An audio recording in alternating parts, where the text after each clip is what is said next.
అందరికీ నమస్తే. ఆంధ్రప్రభ స్వాగతం. నేను మీ సంతోషి. ప్రస్తుతం మనతో ప్రొడ్యూసర్ చిట్టుబాబు గారు ఉన్నారు. నమస్తే సార్.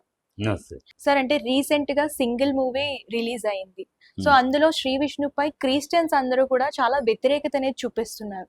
సో దీని గురించి మీరు ఏమంటారు సార్? అంటే చాలా బుద్ధి తక్కువ పనులమ్మా. శ్రీ విష్ణు ఎవరైనా ఇంకో మతాన్ని గురించి ఇంకో విశ్వాసాన్ని కించపరిచి మాట్లాడాల్సిన చేయాల్సింది అదే కామెడీ. కామెడీ అంటే అదే. బుద్ధి జ్ఞానం లేని విషయాలు ఇవన్నీ నీ కామెడీ కామెడీ అనేది సృష్టించి చేతకపోతే మూసుకుని కూర్చో తప్పితే ఈ ఒక మతాన్ని విమర్శించి ఒకళ్ళ విశ్వాసాన్ని కించపరిచి అదేమి కామెడీ అని. అది బుర్ర తక్కువ కామెడీ, కడుపుకు ఆనందం తినేవాడు చేసే కామెడీ కాదు. అది ఒక క్రియేషన్.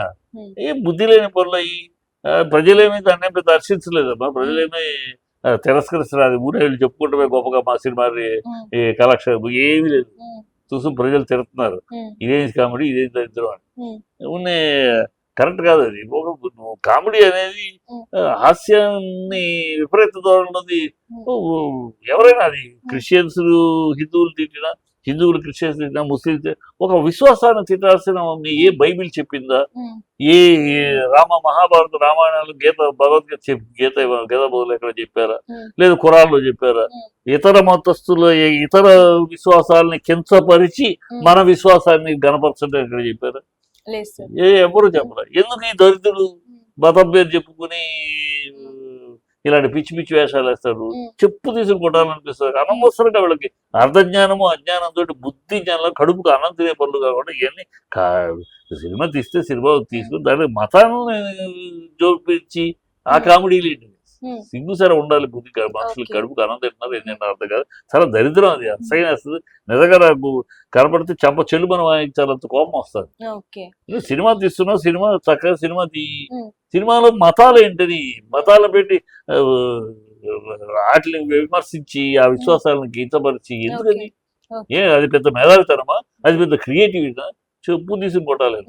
అంటే గతం సినిమాలతో, అంటే పురాతనమైన సినిమాలతో పోల్చుకుంటే ఈ రీసెంట్ గా వచ్చిన సినిమాల్లో అంటే మీరన్నట్లే చాలా మతాల గురించి ఇట్లాగా రాయడం, ఇట్లా సినిమాలు తీయడం, అంటే మతం అనేది చాలా సున్నితమైన టాపిక్. దాని వల్ల చాలా మంది మనోభావాలు దెబ్బతింటాయి. సో డైరెక్టర్ కానివ్వండి, రైటర్ కానివ్వండి, మతాల పేరు చెప్పుకొని వాళ్ళ ఉనికిని వాళ్ళు పెంచుకుంటారని చెప్తే ఇప్పుడు ఉన్నారమ్మా డీజేస్ దినకరన్, పాల్ దినకరన్, వాళ్ళు మతం ఇంటర్నేషనల్ దైవ సేవకులు. వాళ్ళ నోటేమంటే ఏనాడైనా ఆయన అవ్వచ్చు, కలవరి టెంపుల్ వాళ్ళు అవ్వచ్చు, ఇలా ప్రపంచవ్యాప్తంగా దేశవ్యాప్తంగా ప్రపంచవ్యాప్తంగా పాపులర్ అయిన దైవ సేవకులు, దేవుడి సందేశాన్ని అందిస్తున్నారు. వాళ్ళ నోటి ఎప్పుడైనా ఇతర విశ్వాసాలను కించపరుస్తూ మాట్లాడటం విన్నామమ్మా? ఎప్పుడైనా. అలాగే ముస్లింస్ అనేక మంది ఉన్నారు. వాళ్ళు వాళ్ళ మతాన్ని గురించి చెప్తారు, వాళ్ళ విశ్వాసాల గురించి చెప్తారు, వాళ్ళ దీంట్లో ఉన్న గొప్ప గుణాల గురించి చెప్తారు. అంతే. వీళ్ళు చిల్లరోళ్ళు. వీళ్ళు నిజమైన మతం పేరు చెప్పుకొని వీళ్ళని పెంచుకుంటానికి వీళ్ళెవరో పక్కింటి కొడితే వీళ్ళ ఉనికిని పెంచుకుంటానికి, వీళ్ళ ఇది పాపులర్ చేసుకోవడానికి ఆ చిల్లర వేషాలు తప్పితే, చిల్లర బుద్ధులు తప్పితే ఇంకోటి కాదమ్మా. అసలు అది ఎవరు నిజమైన బైబిల్ ఏమన్నాడు? ఆయన నా సువార్త ప్రకటించబడ్డాడు. ఖురాన్లో ఏమన్నారు? ఇతర మతాలను విమర్శించబడ్డాడు. లేదే. ఇక్కడ హిందూ మతంలో గీతలు ఎక్కడ చెప్పాడు? సర్వే జన సుఖినోభవంతు మన హిందూ మతం. ఇంకా ఈ వీళ్ళకి మతం గురించి ఎవడో ఉన్నాడు దాస కృష్ణ మాట వెళ్తే క్రిస్టియన్స్ ని గొర్రెలు అంటాడు. వాళ్ళు గొర్రెలు అని మాట్లాడతాడు. ఆ కాషాయ వస్త్రాలు వేసుకో. మనిషి పశువు అవుతుంది. వాడికి నువ్వు వాళ్ళ గొర్రెలు అంటే వాళ్ళని పశువు పందా నువ్వు ఎందుకు? నువ్వు కాషాయ వస్త్రాలు వేసుకున్నావు, దాన్ని బతికేస్తున్నావు. దేవుని పేరు చెప్పుకుని బతుకు.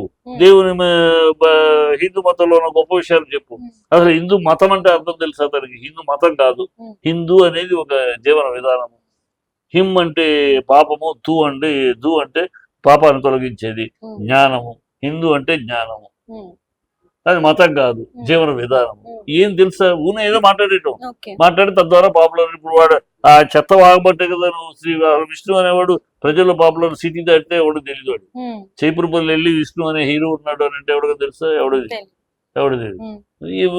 వాడిని వాడు పాపులర్ చేసుకోవడానికి ఇలాంటి పిచ్చి వేషాలు, పిచ్చి మాటలు మాట్లాడటం, దాన్ని వాడేదో గొప్ప సక్సెస్ఫుల్ వాటి గురించి ప్రెస్ మీట్లు. నిజంగా ఇలాంటి వాళ్ళని ఎంకరేజ్ చేయకూడదు. ఎందుకంటే ఇలాంటి వాళ్ళు సంఘ విద్రోహ శక్తులు. వాడు టెర్రరిస్టులు మావోయిస్టుల కన్నా దారుణం. వీళ్ళ వల్ల ఏంటంటే సమాజం లేనిపోని అనవసరపు కల్మషాలు. ఎవరు బతుకోవాలి బతుకండి. వీళ్ళ వల్ల ఇలాంటి దౌర్భాగ్యాలు ముందు టెర్రరిస్టుల కన్నా డేంజర్. వీళ్ళని ఏరి పారేయాలి. అసలు వీళ్ళ ఎంకరేజ్ చేయకూడదు. Thank you sir.